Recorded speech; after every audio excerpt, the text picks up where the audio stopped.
আপনাদের একটি জিনিস দেখাই, দেখেন।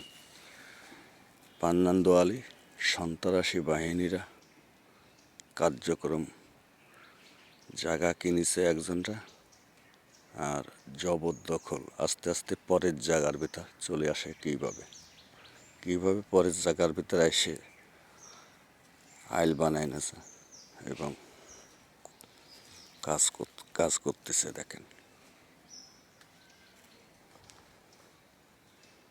দেখেন এই যে পাশে এই যে ইট মিট থুইছে, এসে মাগুরা টাউনে বাড়ি, খান সাইদুর রহমান তার জায়গার ভিতর কিভাবে চলে আইছে।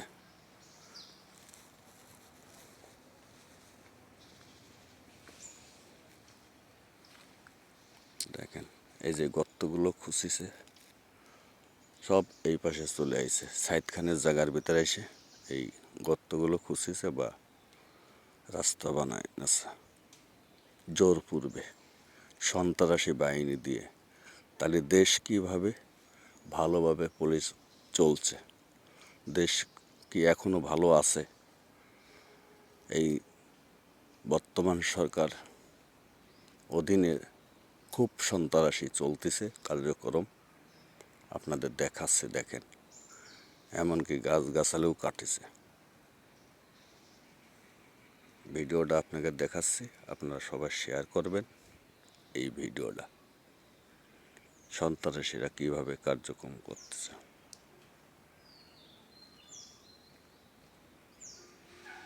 এই দেখেন সব বাঁশের খুঁটি পুঁতে জায়গা বানায় নেছে।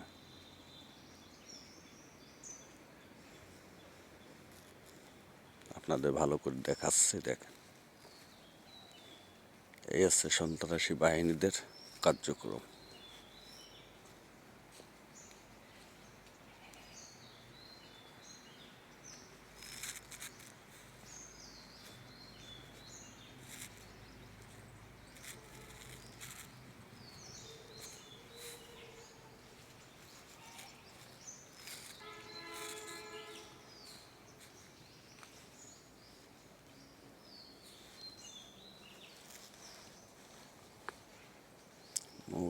মূল এই হচ্ছে এই খুঁটি, মূল এই হচ্ছে এই বাঁশের এই খুঁটি দেখতে পাচ্ছেন। এই খুঁটি হচ্ছে সীমানা, কিন্তু চলে গেছে কত দূর বাইরে। এই যার থেকে আপনাকে দেখাই এই খুঁটির সীমানা।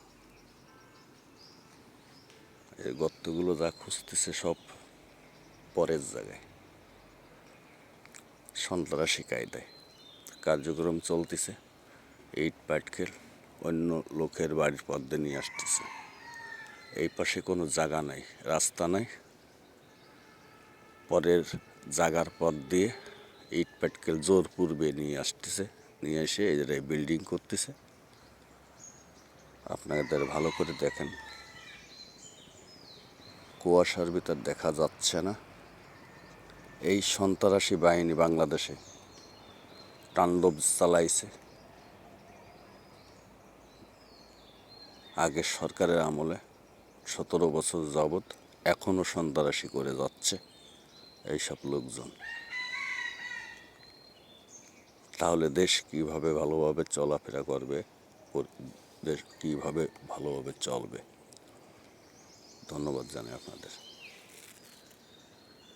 এই ইট মিট থুইছে সব পরের জায়গায়, থুয়ে সব বিল্ডিং, এই এলাকার লোকজন বিল্ডিং করতেছে। আর এই এলাকার লোকজন এই সন্ত্রাসীগুলো প্রতিনিয়ত করতে পারছে না। বাংলাদেশ সেনাবাহিনী ছাড়া এইগুলো কেউ করতে পারবে না আমি মনে করি। তাই বাংলাদেশ সেনাবাহিনী এবং মাগুরা জেলার যে সেনাবাহিনী প্রধান আছেন তাকে জানাই আপনারা এগুলো দেখেন। ধন্যবাদ জানাই। আমার এই ভিডিওটা লাইক কমেন্ট শেয়ার করবেন বেশি বেশি করে, যাতে এই সন্ত্রাসীগুলো ধরা পড়ে।